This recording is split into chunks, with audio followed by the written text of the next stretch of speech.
Okay, so let me just thumb through the book a little here and really like the way you described America.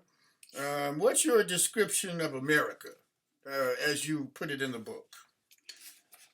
I mean, I think of America as a startup, as a sort of corporation that operates similarly to a nation state, but is defined solely by the labor that is extracted initially from African American slaves and then later by immigrant worker populations, and now by, we'll say, the creative class, white collar technocrat class that runs things like Silicon Valley and works, at companies like Meta, Google, and so on and so Mm, forth. mm, And I've just being from the South, being from the spot where the civil rights movement happened. A lot of my family members marched in the civil rights movement, and there's a lot of memorabilia and monuments to that movement, where I'm from, and it was really important to me to take the kind of thinking that I saw Juan Atkins doing with the third wave and applying that to America, and then trying to understand what Juan Atkins saw and how that can maybe help me in the 21st century make sense of America. And again, I was doing this readings during the Obama era, but with an eye towards what will later become the Trump era. I understand.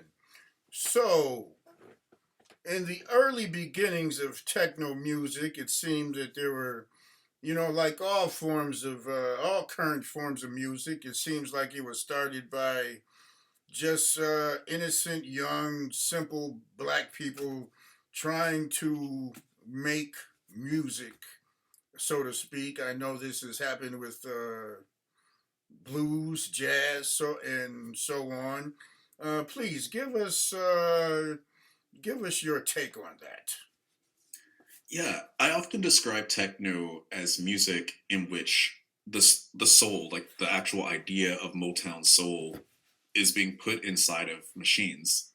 But more specifically, thinking about Juan Atkins in a particular context, I think he was around 17, 18 years old when he started composing electronic music. So this is the late 70s, early 80s. And to me, or at least kind of factually speaking, he was one of the first bedroom producers. He was one of the first amateur musicians who gained access to electronic equipment outside of people working at record labels, outside of, scientists working at military facilities. Like we can think about the vocoder as an instrument which came from German military technologies. Um, and as like an amateur musician myself, it was really interesting to think about what it would be like, or just to think about the idea of a young black teenager getting an 808 drum machine and a Korg MS-10 from a pawn shop and synchronizing them in such a way that he could record live electronic music, and improvise it. And I think that's something, in the story of techno, dance music, rave culture is told, I think it's missing that there is an aspect of folk music that's happening. It's not music coming from techno is not music coming from an elite academic. It's not like Stockhausen. It's to a degree, it's not even like Duke Ellington, though there is, I would say, close relation. Mm. But it actually is a normal person who was able to gain access to really advanced technology. And there's a sci-fi element, like a science fiction element to this that really struck me.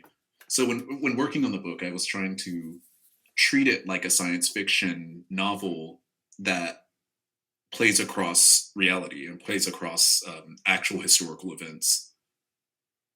Well, that's excellent. I think you did a really good job at doing that.